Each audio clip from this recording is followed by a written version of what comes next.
श्री शिवाय नमस्तुभ्याम। हर हर महादेव। कैसे हैं आप सब। देखिए, आज का ये वीडियो बहुत ही ज़्यादा खास होने वाला है। साल की सबसे बड़ी पूर्णिमा यानी कि कार्तिक पूर्णिमा। कार्तिक पूर्णिमा 26 तारीख को है या 27 तारीख को है। कार्तिक पूर्णिमा का व्रत आपको कब रखना है, साथ ही साथ कार्तिक पूर्णिमा पर करने वाले 3 विशेष उपाय के बारे में आज के इस वीडियो में हम आपको बताने वाले हैं।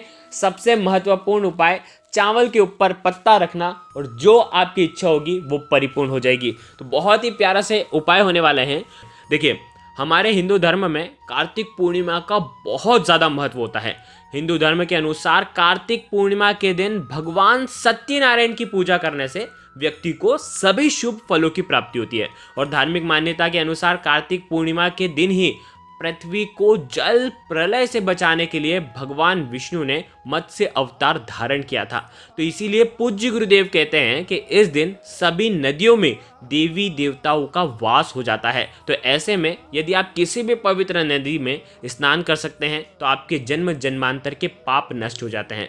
नदी सरोवर के पास नहीं रहते हैं तो नदियों के जल से अगर घर पर भी स्नान करते हैं ना तो उसका भी पुण्य फल आपको प्राप्त होता है। तो पूर्णिमा के दिन स्नान करने के बाद दान जरूर करना चाहिए। देखिए, जैसा हम जानते हैं कि भगवान विष्णु ने मत्स्य अवतार धारण किया था, तो भगवान को यह अवतार वेदों की रक्षा के लिए प्रलय के अंत तक सप्त ऋषियों, अनाजों और राजा सत्यव्रत की रक्षा करने के लिए लेना पड़ा था। देखिए, कार्तिक पूर्णिमा का जो दिन होता है एक नहीं बल्कि बहुत सारी वजह से खास होता है। तो देखिए, सबसे पहले जानते हैं कि साल 2023 में कार्तिक पूर्णिमा की तिथि जो है वो 2 दिन रहने वाली है। 26 नवंबर रविवार को देव दीपावली का यानी कि चौमासी चौदस का पर्व मनाया जाएगा और इस दिन मणिकर्णिका के घाट पर लाखों दीप जलाएंगे। और 27 नवंबर सोमवार को पूर्णिमा का व्रत और स्नान दान किया जाएगा। देखिए, सत्यनारायण भगवान का व्रत भी 27 नवंबर को ही रखा जाएगा। देखिए, पूर्णिमा तिथि प्रारंभ होगी 26 नवंबर को रविवार के दिन दोपहर में 3:53 पर, ठीक है। और 27 नवंबर को सोमवार के दिन दोपहर में 2:46 पर पूर्णिमा तिथि समाप्त हो जाएगी। पूर्णिमा तिथि हमेशा उदय काल की ही मानी होती है। स्नान दान उदय काल में ही किया जाता है। तो उदय काल के अनुसार स्नान दान की जो पूर्णिमा है वो 27 नवंबर को है। और आज के इस पूरे वीडियो में जो हम 3 विशेष उपाय के बारे में बात करेंगे वो आप दोनों दिन 26 या 27 दोनों दिन कर सकते हैं। और विशेषकर जो चावल के उपाय होंगे ना वो आप 27 तारीख के दिन करेंगे तो सबसे ज़्यादा श्रेष्ठ होगा। 27 तारीख को चावल के उपाय, क्योंकि देखो सोमवती पूर्णिमा हो जाती है 27 तारीख को। अगर देखा जाए तो सोमवती पूर्णिमा पर चावल के उपाय तो हम कर सकते हैं। तो आज के इस पूरे वीडियो में 3 विशेष उपाय के बारे में बात करेंगे। ये तीनों उपाय पूज्य गुरुदेव की ही कथा सुन करके समझ करके समझाने का पूरा प्रयास करूँगा। लेकिन उससे पहले आप सभी से रिक्वेस्ट करता हूँ, चैनल पर अगर पहली बार आए हैं तो चैनल को ज़रूर सब्सक्राइब करें। पूर्णिमा तिथि पर हरिओम जल का उपाय आपको करना चाहिए। कार्तिक के पूरे महीने में अगर आपने हरिओम जल का उपाय किया हो तो भी आपको कार्तिक पूर्णिमा पर यह उपाय करना है। हरिओम जल वाला उपाय समस्त परेशानियों को दूर करता है। हरिओम जल वाला उपाय समस्त मनोकामनाओं की पूर्ति के लिए है। और हरिओम जल का उपाय करने मात्र से जीवन के अंधकार दूर हो जाते हैं और भाग्य का उदय होता है। तो सबसे पहले हरिओम जल वाला उपाय आपको समझना है। मात्र तांबे के पात्र के अंदर 1 लोटा जल लेना है और भगवान शिव के मंदिर में जाना है। 26, 27 जब आपकी इच्छा हो तब आप ये उपाय कर सकते हैं। देखो, जैसे ही भगवान शिव के मंदिर में जाओगे, अगर 26 तारीख को कर रहे हो तो 3:53 के बाद ही करना, दोपहर में, मतलब 4 बजे के बाद, ठीक है। और 27 को तो सुबह से लेकर के रात्रि तक कर सकते हो क्योंकि उदय काल की पूर्णिमा तिथि है। करना क्या है, हरिओम जल वाला जो उपाय है, भगवान शिव का जो शिवलिंग है, आपको क्या करना है, तांबे के पात्र के अंदर जल लेना है और भगवान शिव के मंदिर में हरिओम जल वाला उपाय। देखिए, सबसे पहले आपको क्या करना है, आपकी जो भी विशेष मनोकामना है वो भगवान शिव से आपको बोल देना है। अब आपको सबसे पहले थोड़ा सा जल जो है वो आपको कार्तिकेय जी वाले स्थान पर अर्पित करना है। फिर कार्तिकेय जी वाले स्थान से माता अशोक सुंदरी वाले स्थान पर आना है। फिर माता अशोक सुंदरी वाले स्थान से आपको गणेश जी वाले स्थान पर आना है। फिर गणेश जी वाले स्थान से वापस से माता अशोक सुंदरी वाले स्थान पर जाना है। और माता अशोक सुंदरी वाले स्थान से आपको सीधे भगवान शिव के शिवलिंग के वहां पर ये पूरा जल अर्पित कर देना है। ये हो गया हरिओम जल वाला उपाय। हरिओम जल वाला उपाय सबसे ज़्यादा विशेष होता है जब आप कार्तिक पूर्णिमा पर करते हैं।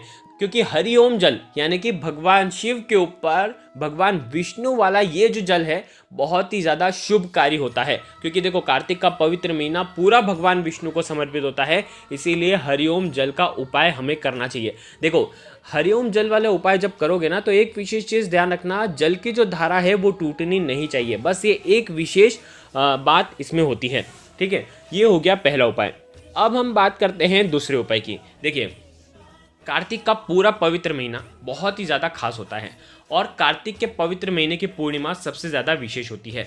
यदि घर में कोई भी बच्चे हों, घर में जो बच्चे हैं बिल्कुल उनका जो मन है वो शांत नहीं रहता है, घर में कोई ऐसा व्यक्ति है जो बहुत ज़्यादा सोचता है, मन मतलब चंद्रमा जो है जिनका कमज़ोर है उनको ये उपाय करना चाहिए। देखो चंद्रमा का ये जो उपाय है हो सके तो सोमवार का दिन, क्योंकि देखो सोमवार का दिन चंद्रदेव को समर्पित होता है, सोमवार का दिन भगवान शिव को समर्पित होता है और भगवान शिव ने चंद्रमा को अपने मस्तक पर धारण कर रखा है। तो हो सके तो ये उपाय आपको करना है सोमवार के दिन। देखो रविवार के दिन भी कर सकते हो, लेकिन सोमवार के दिन करोगे तो सर्वोत्तम होगा। करना क्या है समझना, आपको मात्र चावल के दाने लेना है 11 या तो 108 चावल के दाने। ठीक है, कम से कम 11 ले सकते हैं, ज़्यादा से ज़्यादा 108 चावल के दाने आप ले सकते हैं। ठीक है, चावल के दाने लेना है, थोड़े से पीपल का आपको एक पत्ता लेना है। अब यहाँ पर एक चीज़ समझना, शनिवार के दिन आप पीपल का पत्ता तोड़ सकते हैं, यानी कि 25 तारीख को आप पीपल का पत्ता तोड़ सकते हैं अगर आपके पास पीपल का पत्ता नहीं है। देखो इसलिए ये वीडियो पहले ही मैंने आपको बताने का प्रयास किया है रविवार। अब देखो यहाँ पर एक चीज़ समझना, अगर आप पीपल का पत्ता नहीं तोड़ पाते हैं तो नीचे घिरे हुए पत्ते का आप उपयोग कर सकते हैं। शनिवार के दिन, रविवार के दिन भी आप अगर घिरा हुआ पत्ता है तो वो लेकर के आ जाना, या तो सोमवार के दिन भी घिरा हुआ पत्ता है तो वो लेकर के आ जाना, क्योंकि ये पीपल के पत्ते से ही उपाय होता है। ठीक है, पीपल का पत्ता नहीं है, नहीं मिल पाया है तो दूसरा उपाय कर लेना, ये उपाय आप नहीं कर सकते। एक पीपल का पत्ता, साथ में चावल के दाने यानी कि अक्षत के दाने, साथ में एक स्टील के पात्र के अंदर कच्चा दूध, साथ में तांबे के पात्र के अंदर जल, ये चारों सामग्री ले जाना है आपको भगवान शिव के मंदिर में। ठीक है, अब आपको क्या करना है, सबसे पहले पीपल का पत्ता जो है आज के दिन, देखो पीपल का पत्ता अगर जमीन से घिरा हुआ भी लेकर के आओ या तोड़ करके भी लेकर के आओ तो शुद्ध जल से पहले साफ करना, उसके बाद ही उपयोग करना। पीपल का पत्ता जो है आज के दिन आपको भगवान शिव के शिवलिंग पर आपको अर्पित करना है। पीपल यानी कि साक्षात भगवान विष्णु और कार्तिक पूर्णिमा का विशेष दिन आपको क्या करना है, पीपल का पत्ता रखना है। पिपलेश्वर महादेव का स्मरण करते हुए आप पीपल का पत्ता रख देना। देखो ये जो पीपल का पत्ता है ये आपको उल्टा रखना है, यानी कि चिकना वाला जो साइड है वो भगवान शिव के शिवलिंग पर स्पर्श होना चाहिए। अब आपको जो चावल के दाने हैं, चावल के दाने आपको ईदम अक्षतम ओम नमः शिवाय का जाप करते हुए 11 बार जाप करना और 11 चावल के दाने आपको पीपल के पत्ते के ऊपर रखना है। बहुत ध्यान से इन क्रियाओं को समझना। अब आपके पास कच्चा दूध है, कच्चा दूध जो है वो चंद्रमौली महादेव का नाम लेकर के या चंद्रेश्वर महादेव का नाम लेकर के भगवान शिव के शिवलिंग पर जो चावल के दाने अर्पित करे हैं उन्हीं चावल के दानों के ऊपर आपको अर्पित करना है, बिल्कुल पतली धारा से। कच्चा दूध और जल मिला करके इस प्रकार से अभिषेक करना। पीपल के पत्ते पर वो कच्चा दूध पड़ेगा और भगवान शिव का अभिषेक होगा और अंत में 1 लोटा जल भगवान शिव के शिवलिंग पर आपको अर्पित कर देना है। और उसके बाद जो भी विशेष कामना है, शांति हो, जीवन में सुख आए, चंद्रदेव की स्थिति जो है जो कमज़ोर बनी हुई है आप अगर आपके कुंडली में, आपके घर वालों की कुंडली में, तो वो मजबूत हो, ऐसी आपको कामना करना है। मन में शांति होगी, जीवन में शांति होगी, जीवन में सुख होगा। घर में अगर क्लेश चलता है तो आपको ये उपाय करना चाहिए, क्योंकि चंद्रमा जो है वो शांति का प्रतीक है, चंद्रमा जो है वो सुख का प्रतीक है, तो इसीलिए आपको ये उपाय करना है। तो ये हो गया दूसरा उपाय। अब हम बात करते हैं तीसरे अंतिम उपाय की, जो कि सबसे ज़्यादा विशेष होने वाला है। चावल के ऊपर रख देना है 1 पत्ता और आपकी समस्त मनोकामना हो जाएगी पूरी।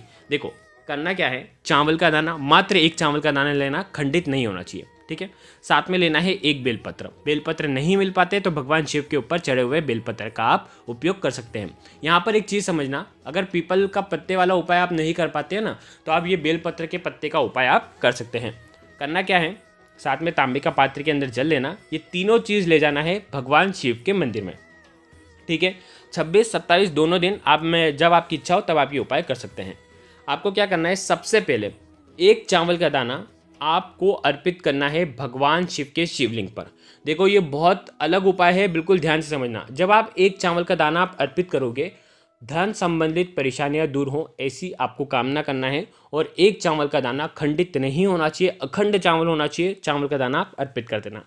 इसी चावल के दाने के ऊपर एक बेलपत्र अर्पित करना अपनी मनोकामना बोलते हुए। बेलपत्र उल्टा अर्पित करना, चिकना वाला साइड चावल को स्पर्श होना चाहिए, ठीक है। इस और डंडे का हिस्सा माता अशोक सुंदरी जलाधारी की तरफ होना चाहिए, ठीक है। बेलपत्र अर्पित कर दिया।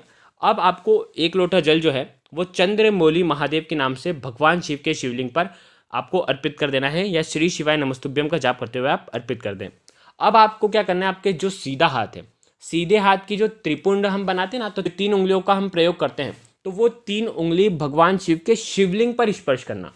ध्यान रखना, पार्वती माता के हस्तकमल पर स्पर्श नहीं करना है, शिवलिंग पर स्पर्श करना। और उसके बाद स्पर्श करने के बाद आपकी मनोकामना बोलना, फिर वो तीनों उंगली हटाना, फिर अपनी आंखों पर वो तीनों उंगली लगाना, दोनों आंखों पर, ठीक है। और आपकी वापस से विशेष मनोकामना बोलना, जीवन में सुख आए, शांति आए, ऐसी आपको प्रार्थना करना है। और ये सुंदर सा उपाय करना है। ये भी कार्तिक मास की पूर्णिमा के दिन आप सुबह से लेकर के रात्रि तक कर सकते हैं। देखो, चावल के उपाय हैं तो सोमवार के दिन करोगे तो सबसे ज़्यादा शुभ होगा। पूर्णिमा के दिन चंद्रमा अपने पूर्ण कलाओं से युक्त होते हैं और ये सबसे बड़ी पूर्णिमा है, तो इस मौके को आपको गंवाना नहीं है। अगर आपको कुछ भी चीज़ समझ में ना आए तो एक बार कमेंट में पूछ लेना, गलती नहीं करना है। श्री शिवाय नमस्तुभ्यम। हर हर महादेव।